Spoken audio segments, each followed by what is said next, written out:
Herkese merhaba arkadaşlar, kanalıma hoş geldiniz. Bugün sizlere pizza tarifi vereceğim. Üstelik bu pizza tarifi çok pratik ve aynı zamanda tavada pişen bir pizza tarifi olacak.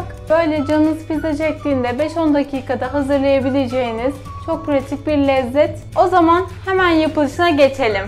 Pizza hamurum için malzemelerimi yoğurma kabıma alıyorum. Yumurtamı, zeytinyağımı, kabartma tozu, tuz ve yoğurdumu.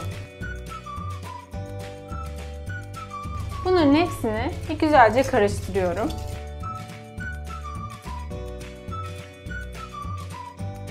Ve unumu ekliyorum.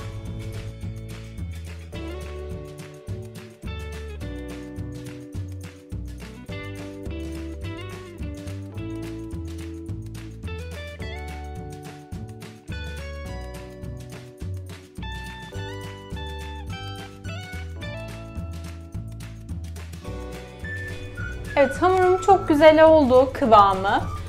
Bu arada kalan unu eklemedim. Yani yarım su bardağı, 2,5 su bardağı un koymuştum. Yarım su bardağını eklemedim.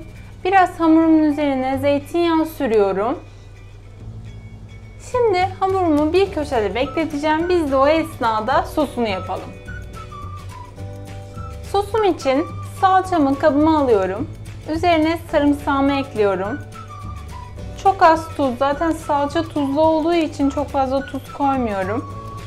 Çok az şeker. Şeker de böyle hoş bir tatlılık katıyor. Domatesin lezzetini ortaya çıkartıyor. Kekik ve zeytinyağını ekliyorum. Evet, karıştırdıktan sonra sıcak suyumu ekliyorum.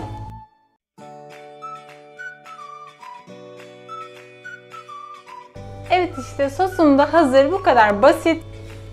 O zaman şimdi pizzamızı birleştirmeye başlayalım.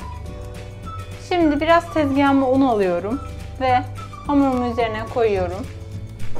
Merdane ile açıyorum.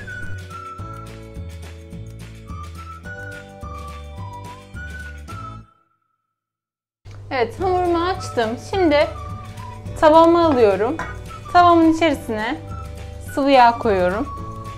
Ve sıvı yağımı şöyle güzelce yayıyorum.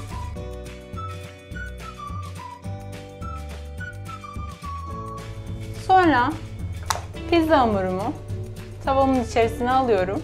Ve ben üzerine biraz çatalla delikler açacağım ki çok fazla kabarmasın. Ve aynı zamanda sos da böyle içine çeksin güzelce. Hamurun içine işlesin. Evet, sosumu da koydum. Güzelce yayıyorum.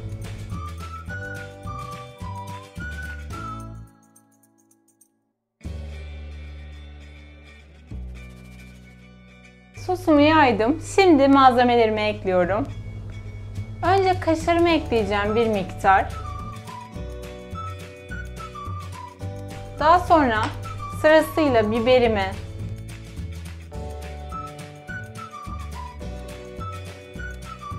çok seviyorum ben mısırı. O yüzden mısırı.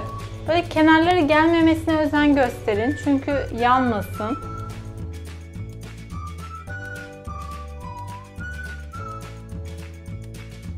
Sucuğu.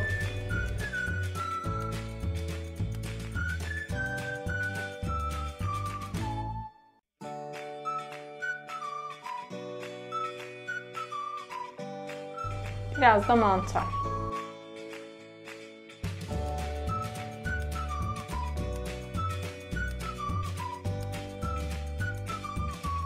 En son üzerine kaşar peynirinin tamamını ekliyorum.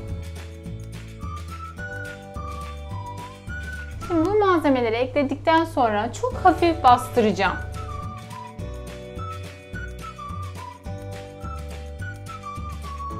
Benim pizzada vazgeçilmezim bu arada mısır ve mantar. Mantarı çok seviyorum. Sizin neler? Olmazsa olmazınız nelerdir bir pizzada? Yorum kısmına belirtirseniz çok sevinirim.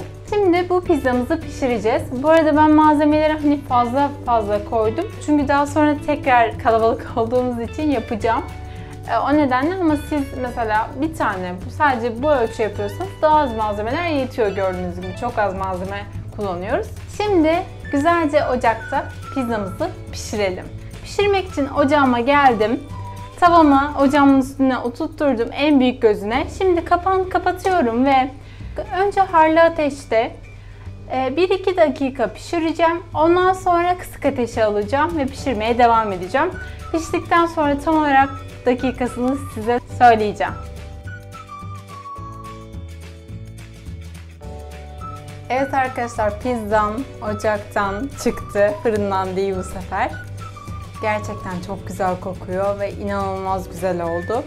Şimdi kesip size göstereceğim zaten. Pişme süresi de 1-2 dakika harlı ateşte pişirdim. Daha sonra 5 dakikada, yani toplamda 7-8 dakikada pişiyor. Önce kapağını kesinlikle açmıyoruz. Daha sonra zaten böyle pişme kokuları geliyor. O zaman böyle bir bakıp altını kontrol edebilirsiniz. O zaman şimdi dilimleyelim ve size nasıl olduğunu göstereyim.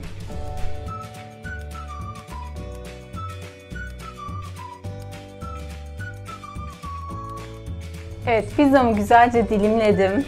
Şöyle bir dilimini sizlere göstermek istiyorum. Malzemeleri de dökülmesin. Bakar mısınız şu pişmişliğe? Yani hiç endişe etmeyin pişer mi pişmez mi diye, gayet güzel pişiyor ve inanılmaz lezzetli. İzninizle ben bir tane tadacağım. Gerçekten çok lezzetli olmuş. Bu kadar kısa sürede bence olabilecek en güzel pizzalardan biri. Mutlaka bu tarifi denemenizi tavsiye ediyorum. Sabah kahvaltılarınıza, normal öğünlerinize eminim ki çok yakışacak ve sizi çok mutlu edecek. Kendinizi mutlu edin, siz buna değersiniz. Lütfen videomu beğenmeyi ve kanalıma abone olmayı unutmayın. Bir sonraki videoda ve tarifinde görüşmek üzere. Hoşça kalın.